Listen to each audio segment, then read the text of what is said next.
Kita dikejutkan dengan perubahan peraturan perlawanan 2 hari sebelum kejohanan Piala Dunia Qatar 2022. Namun, sebagai pengurus fantasi, adaptasi kepada situasi dengan kadar segera adalah suatu kelebihan. Dengan kata itu, mari kita lihat fokus fantasi kali ini. Sebelum penerangan lebih lanjut, kita lihat apakah maksud lock dan unlock player, pemain kunci dan tidak berkunci. Sekiranya terdapat simbol mangga kunci, ini bermakna pemain tersebut telah bermain pada matchday tersebut serta statusnya ialah lock. Manakala sekiranya tiada simbol mangga kunci, ini bermakna pemain itu masih belum bermain pada matchday tersebut dan statusnya ialah unlock. Sila hadamkan konsep ini dengan baik sebelum ke penerangan seterusnya.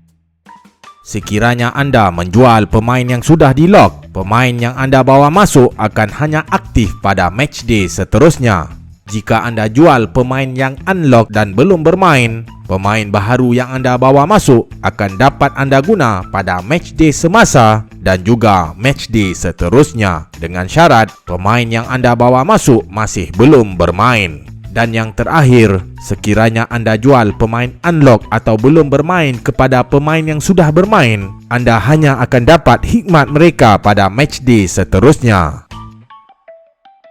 Oleh itu, salah satu cadangan pakar fantasi, mereka mencadangkan untuk menggunakan booster wildcard pada matchday 2 kerana dengan undang-undang baharu pertukaran pemain ini, selagi matchday 2 belum berakhir, anda boleh melakukan perpindahan tanpa had untuk matchday 3 dengan menjual pemain-pemain anda yang sudah lock ataupun bermain pada matchday 2. Ini seolah-olah memberikan kelebihan wildcard pada matchday 2 dan free hit pada matchday 3. Sambil menyelam, minum air, fikir-fikirkan.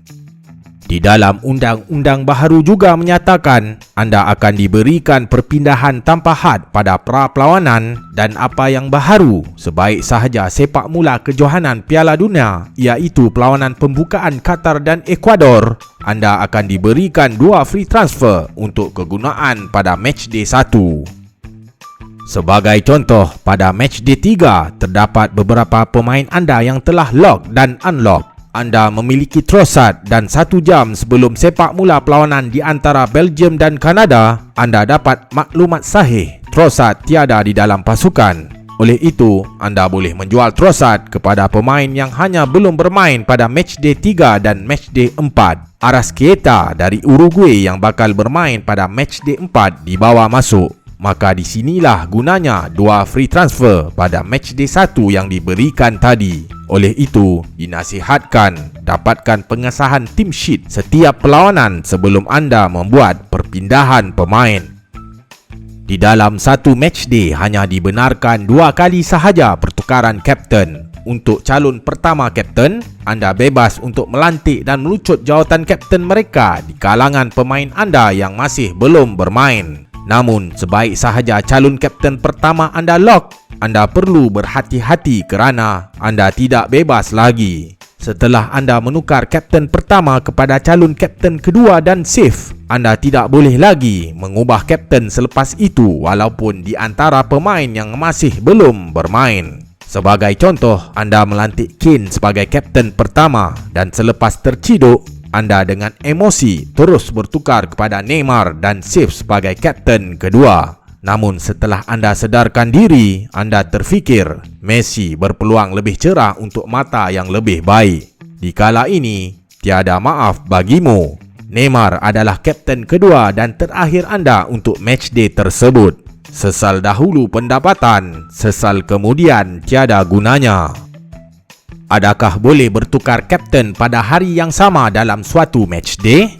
Jawapannya boleh. Sebagai contoh, anda melantik Kane pada perlawanan kedua hari pertama dan Kane ditakdirkan terciduk, maka anda boleh bertukar kepada Gareth Bale pada perlawanan terakhir hari pertama itu. Namun, pertukaran kapten kepada Bale hanya boleh dibuat selepas perlawanan di antara England dan Iran berakhir dan sebelum perlawanan Wales dan USA bermula. Untuk booster power captain, Undang-undang baharu menyatakan hanya kesebelasan utama sahaja yang akan diambil dalam pengiraan mata paling tinggi untuk sistem melantik pemain tersebut sebagai kapten. Jika pemain bermata paling tinggi masih di bangku simpanan, sebaik sahaja suatu matchday tamat, lupakan sahaja. Mata itu bakal hangus dan mereput di situ. Oleh itu, disarankan teliti semasa membuat pertukaran pemain.